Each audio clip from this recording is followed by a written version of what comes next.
बिस्मिल्लाहिर्रहमानिर्रहीम। अस्सलाम वालेकुम इस्लामिक टीचर के प्यारे दोस्तों, हम उम्मीद करते हैं कि आप खैरियत से होंगे। हमारी दुआ है कि अल्लाह पाक आपको खैर व आफियत से रखे। प्यारे दोस्तों, अल्लाह ताला ने इस कायनात में कई आलम तख्लीक किए। इस कुर्रा अर्ज पर दो ऐसी मखलूक़ात हैं जिनकी हिदायत के लिए अल्लाह ताला ने 1,24,000 अंबिया किराम मबऊस फरमाए। इनके लिए अल्लाह ताला ने सजा और जजा का तसव्वुर पेश किया, यानी यौम आखिरत। अल्लाह ताला की ये दो मखलूक़ात इंसान और जिन है। जिन्नात की दुनिया असरार के पर्दे में छुपी रहती हैं। जिन्नात इंसानों की नजरों से पोशीदा कर दिए गए हैं। जमीन पर इंसान को उतारने से कबल अल्लाह ताला ने फरिश्तों के जरिए जिन्नात को मुख्तलिफ जजायर और वीरान जगहों तक मुक़य्यद कर दिया था।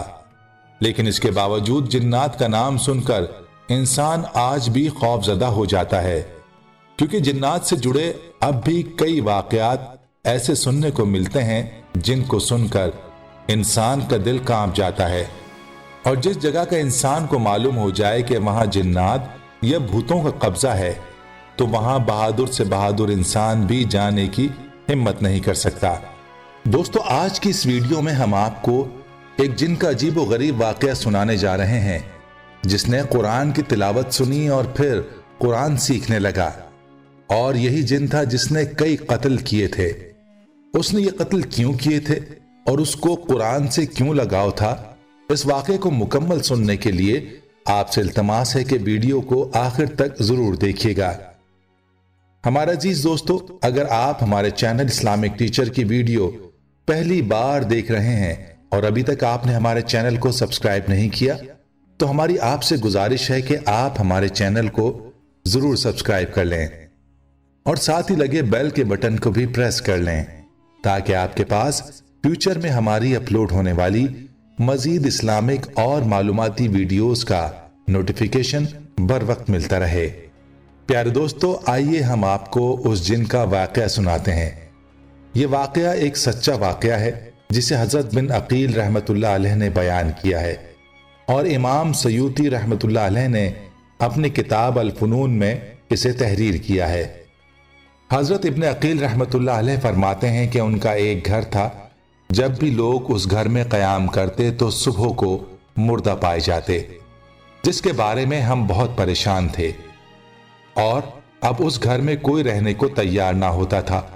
एक मर्तबा एक मगरबी शख्स आया और उसको ये मकान पसंद आ गया और उसने ये मकान खरीद लिया और उस शख्स ने उस घर में रात बसर की और सुबह को सही सालिम था, जो कि तवक्कुआत के खिलाफ था।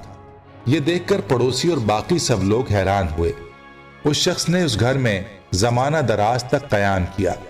उस शख्स से उस घर में सही सलामत रहने की वजह दरियाफ्त की गई तो उसने जवाब दिया, जब मैंने ये घर खरीदा तो पहले दिन से मेरा ये मामूल था कि मैं सोने से पहले इशा की नमाज पढ़ता और कुरान मजीद की तिलावत भी करता। मेरी ये आदत है कि मैं बाआवाज़े बुलंद तिलावत करता हूँ। जब पहले दिन मैंने नमाज अदा की और कुरान की तिलावत करने लगा तो अचानक मैंने एक जवान को देखा जो कुएं से बाहर निकल रहा था और उसने मुझे सलाम किया तो मैं डर गया। उसने कहा, डरो नहीं, मुझे भी कुरान मजीद सिखा दो। चुनाचे मैं उसे कुरान मजीद सिखाने लगा। फिर मैंने उस नौजवान से उसके और उसके घर वालों के बारे में किस्सा मालूम किया। उसने कहा, मैं मुसलमान जिन हूं, हम इस कुएं में अरसा दराज से रहते हैं। हम कुरान मजीद की तिलावत भी करते हैं और नमाज भी अदा करते हैं। इस घर में आपसे पहले जितने भी लोग रिहाइश के लिए आए वो सब बदकार थे, शराब नोशी करते थे, इसलिए हम उनका गला घोंट कर मार डालते थे, क्योंकि हम बुराई को बर्दाश्त नहीं कर सकते। मुझे कुरान सीखने का बहुत शौक है। जब मैंने आपकी तिलावत की आवाज सुनी तो मैं कुएं से बाहर आ गया ताकि आपसे कुरान सीखूं। इब्न अकील रहमतुल्लाह अलैह कहते हैं कि मैंने उससे कहा, मैं रात के वक्त तुमसे डरता हूं, लिहाजा तुम दिन को आया करो। उसने मेरी बात मान ली और कहा, ठीक है। उसके बाद से वो दिन को कुएं से बाहर आता और मैं उसे कुरान पढ़ाता। ایک دن ایسا ہوا کہ جن قرآن مجید پڑھ رہا تھا اور ایک منتر پڑھنے والا دروازے پر آیا اور آواز دی کہ میں سانپ، بد نظری اور جن کا دم کرتا ہوں۔ تو اس جن نے کہا یہ کیا چیز ہے؟ میں نے کہا یہ جھاڑ پھونک کرنے والا شخص ہے جو سانپوں وغیرہ کو پکڑتے ہیں۔ جن نے کہا اسے اندر بلاؤ۔ میں نے اس کے کہنے پر اس شخص کو اندر بلا لایا۔ جب میں اندر داخل ہوا تو میں نے دیکھا وہ جن چھت پر ایک بڑا سانپ بن گیا۔ جب اس جھاڑ پھونک والے نے جھاڑ پھونک کی تو سانپ لوٹ پوٹ ہونے لگا، یہاں تک کہ گھر کے درمیانی حصے میں گر پڑا۔ جیسے ہی سانپ گرا تو وہ شخص اٹھا اور اسے پکڑ کر اپنی گٹھری میں ڈال دیا۔ تو میں نے اسے منع کیا۔ اس نے کہا تو مجھے میرے شکار سے منع کرتا ہے۔ پھر میں نے اس کو ایک اشرفی دی تو وہ چلا گیا۔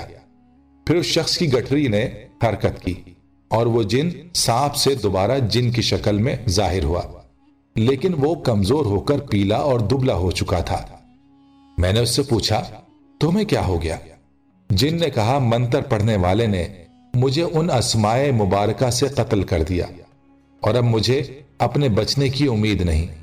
اب جب تم کنویں سے چیخ کی آواز سنو تو یہاں سے چلے جانا۔ چنانچہ رات کے وقت میں نے چیخ کی آواز سنی تو میں وہاں سے چلا گیا۔ پیارے دوستو، یہ تھا اس جن کا واقعہ جس نے کئی لوگوں کو قتل کیا۔ وہ مسلمان جن تھا جسے برائی سے نفرت تھی اور قرآن سیکھنے کا شوق تھا۔ اب ہم آپ کو جنات کے بارے میں کچھ معلومات فراہم کر دیتے ہیں کہ آیا جنات کو انسان دیکھ سکتا ہے یا نہیں، اور ان سے نجات کے لیے کیا کرنا چاہیے۔ ابن حزم کا قول ہے جن کا ہونا یہ حق ہے اور وہ اللہ تعالیٰ کی مخلوق میں سے مخلوق ہے۔ ان میں کافر بھی ہیں اور مومن بھی ہیں، اور وہ ہمیں دیکھتے ہیں، ہم انہیں نہیں دیکھتے۔ وہ کھاتے ہیں اور ان کی نسل بھی چلتی ہے اور وہ مرتے بھی ہیں۔ امام شافعی رحمہ اللہ کا قول ہے عادل لوگوں میں سے اگر کوئی یہ گمان کرے کہ وہ جنوں کو دیکھتا ہے تو اس کی گواہی باطل ہو جائے گی، کیونکہ اللہ تعالیٰ کا فرمان ہے بے شک وہ یعنی جن اور اس کا لشکر تمہیں وہاں سے دیکھتا ہے جہاں سے تم اسے نہیں دیکھ سکتے، مگر یہ کہ وہ نبی ہو بروایت احکام القرآن۔ ابن عثمین رحمہ اللہ کا قول ہے کہ اس میں کوئی شک نہیں کہ جنوں کے انسان کو اذیت دینے میں تاثیر ہے، جو کہ بعض اوقات قتل تک جا پہنچتی ہے، اور ہو سکتا ہے کہ اسے تکلیف دیں اور اس پر پتھر پھینکیں، اور بعض اوقات انسان کو ڈراتے ہیں۔ اس کے علاوہ اور جو کہ سنت سے ثابت ہے وقوع پذیر ہوتا رہتا ہے۔ دوستو، آپ کو حدیث کی روشنی میں یہ بھی بتائیں کہ جنات سے نجات کے لیے کیا اعمال بتائے گئے ہیں۔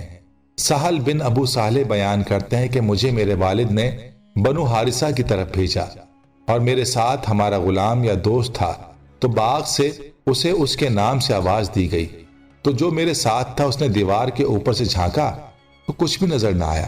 تو میں نے اس کا اپنے والد سے ذکر کیا تو انہوں نے کہا اگر مجھے اس کا پتہ ہوتا کہ تیرے ساتھ یہ معاملہ پیش آئے گا تو میں تجھے نہ بھیجتا، لیکن جب آواز سنو تو نماز کی آذان دو، کیونکہ میں نے ابو ہریرہ رضی اللہ عنہ کو نبی صلی اللہ علیہ وسلم کی حدیث بیان کرتے ہوئے سنا ہے کہ نبی صلی اللہ علیہ وسلم کا فرمان ہے کہ جب نماز کے لیے اذان دی جائے تو شیطان منہ پھیر کر بھاگتا ہے اور اس کی ہوا خارج ہو رہی ہوتی ہے۔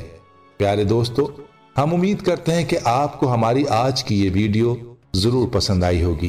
اگر آپ کو ہماری آج کی یہ ویڈیو پسند آئی ہے تو آپ سے گزارش کرتے ہیں کہ آپ ہمارے چینل اسلامک ٹیچر کو ضرور سبسکرائب کر لیں اور ساتھ ہی لگے بیل کے بٹن کو بھی پریس کر لیں تاکہ آپ کے پاس ہماری آنے والی مزید معلوماتی ویڈیوز کا نوٹیفیکیشن بر وقت ملتا رہے۔